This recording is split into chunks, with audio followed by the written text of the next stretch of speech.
Hello. Happy Tuesday. Whatever day you sign in, it's Tuesday for the chat. So the story that I'm going to share with you today is actually called McDonald's Breakfast.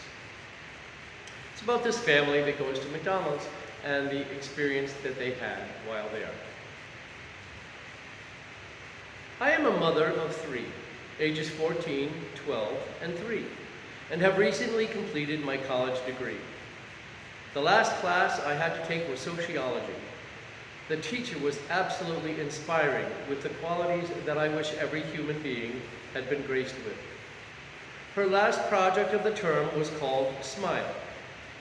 The class was asked to go out and smile at 3 people and document their reactions.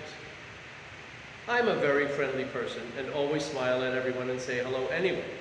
So I thought this would be a piece of cake. Soon after we were assigned the project, my husband, youngest son, and I went out to McDonald's one crisp March morning. It was just our way of sharing special playtime with our son. We were standing in line, waiting to be served, when all of a sudden, everyone around us began to back away. And then even my husband did. I did not move an inch. An overwhelming feeling of panic welled up inside of me as I turned to see why they had moved. As I turned around, I smelled a horrible, dirty body smell. And there, standing behind me, were 2 poor homeless men. As I looked down at the short gentleman close to me, he was smiling. His beautiful sky blue eyes were full of God's light as he searched for acceptance. He said, "Good day," as he counted the few coins he had been clutching. The second man fumbled with his hands as he stood behind his friend. I realized the second man was mentally challenged, and the blue-eyed gentleman was his salvation. I held my tears as I stood there with them. The young lady at the counter asked him what they wanted. He said, "Coffee is all, miss," because that was all they could afford. If they wanted to sit in the restaurant and warm up, they had to buy something. He just wanted to be warm. Then I really felt it. The compulsion was so great, I almost reached out and embraced the little man with the blue eyes. That is when I noticed all eyes in the restaurant were set on me, judging my every action. I smiled and asked the young lady behind the counter to give me 2 more breakfast meals on a separate tray. I then walked around the corner to the table that the men had chosen as a resting spot. I put the tray on the table and laid my hand on the blue-eyed gentleman's cold hand. He looked up at me with tears in his eyes and said, "Thank you." I leaned over, began to pat his hand, and said, "I did not do this for you. God is here working through me to give you hope." I started to cry as I walked away to join my husband and son.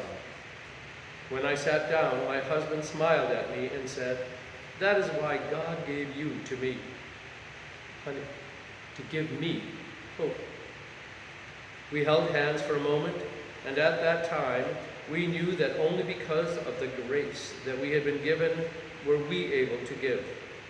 That day showed me the pure light of God's sweet love. I returned to college. On the last evening of class, with this story in hand, I turned in my project, and the instructor read it. Then she looked up at me and said, "Can I share this?" I slowly nodded as she got the attention of the class.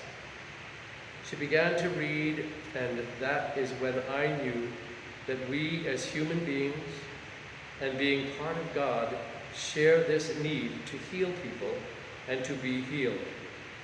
In my own way, I had touched the people at McDonald's, my husband, son, instructor, and every soul that shared the classroom on that last night I spent as a college student. I graduated with one of the biggest lessons I could ever learn: unconditional acceptance. And we, as part of God's family, are part of that plan, that we unconditionally accept people into our hearts. Let's remember that the next time we see someone that looks a little bit different, and find a way to embrace them and to let them know that we are just part of God's family together, and to offer God's blessing on them. I guarantee you that you will feel blessed also. Have a beautiful day, everyone. I love you, and God bless you.